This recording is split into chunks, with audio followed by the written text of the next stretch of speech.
শোনো, প্রতি ৮, ১২ কিংবা ১৯ বছর অন্তর পুরীর মন্দিরের বিগ্রহ বদল হয়। অর্থাৎ পবিত্র নিম গাছের কাঠ দিয়ে জগন্নাথ দেব, বলরাম এবং সুভদ্রার নবকলেবর করা হয়।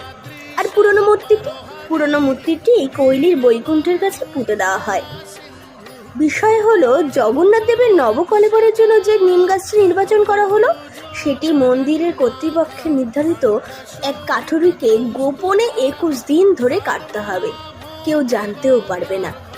নবকলেবরের পর মূর্তি বদল করা হয় বিশেষ নিয়ম মেনে।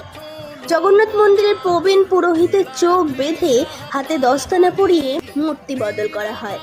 সেই সময় গোটা শহরে বিদ্যুৎ সংযোগ বিচ্ছেদ করে দেয়। কথিত আছে, মূর্তি বদল করা কেউ দেখে ফেললে তার ক্ষতি হতে পারে, চোখও নষ্ট হয়ে যেতে পারে, তাই এমনটা করা হয়।